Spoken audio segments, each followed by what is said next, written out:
Hey, it's Mike from brew-dues.com. This week I wanted to show you something really important that we never covered in our kegging series.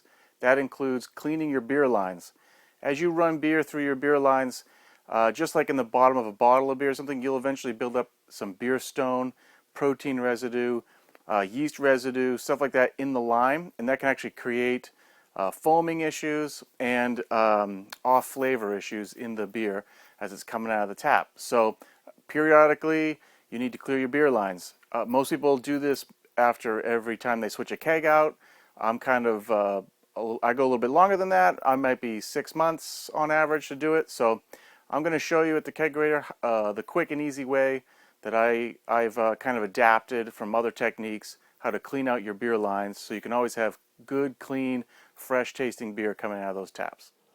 Okay, we're at the kegerator, and what I've done, you can see my lines here. Let me show you.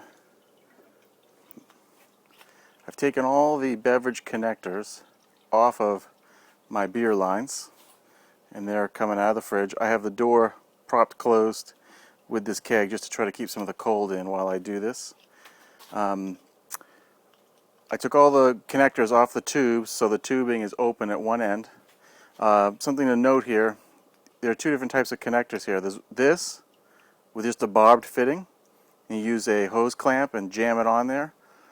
Or there's this that actually has a screw-on ferrule and then its own hose barb with a hose clamp. This one I highly recommend for ease of cleaning, because this one you can just unscrew and not deal with trying to take the hose off of the hose barb. And then I often have to cut the tubing no matter what I do, because pulling cold tubing off of this hose barb is almost impossible. So I'd highly recommend outfitting all of your beverage connectors with these screw-on ones with the ferrules. Now, the end of the tubing, I've done some of the prep work here because I can't do this one hand. The lines come up to the top. I've got them tied to the upper handle so they don't come out of my reservoir up here. I'm using a pitcher of hot PBW at about 120, 125 degrees. And I've run some of the cleaner down through the lines. The lines used to be filled with beer, so I actually have a siphon action.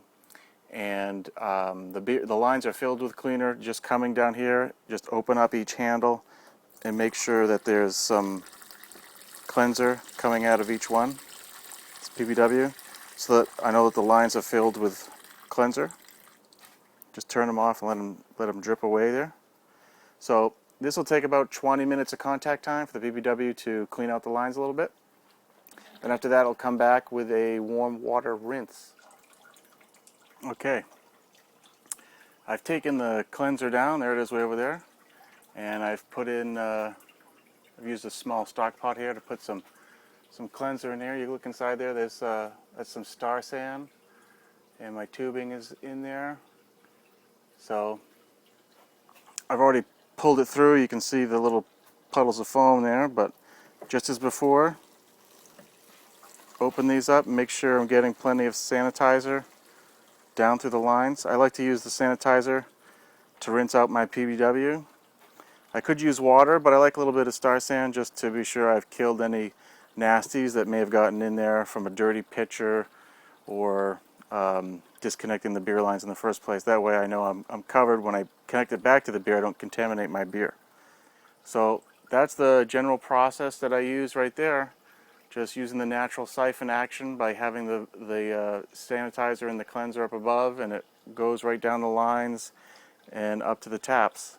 Let's I'll put the camera back up on the tripod and we'll finish up.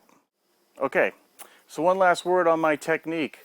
I really like using the reservoir up on top of the fridge because you can just use gravity and feed your cleanser and your sanitizer, your water rinse right down through the lines. I can't take credit for that. I actually saw that on Don Osborne's YouTube channel on his page, how he cleans his beer lines out. He actually uses a beer line cleaner where I use PBW.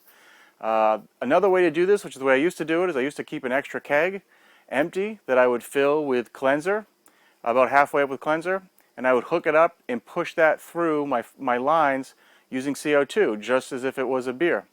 That technique works really well, and you can make a keg of sanitizer or cleanser and keep it around for a while. The only problem with that is you're using CO2 to push it through, which kind of burns up your CO2 supply, which is kind of a drag when you'd rather be pushing beer with your CO2 instead of cleanser. So using the gravity feed technique works a lot better. So thanks to Don Osborne and thanks to anybody else who's used that technique before I have. It works really great. So I suggest that that's the way you do it. Give it a try using gravity feed. That's cleaning your beer lines for Mike at brew-juice.com. I hope it was helpful. Leave us comments. Tell us what you think. Cheers and brew on.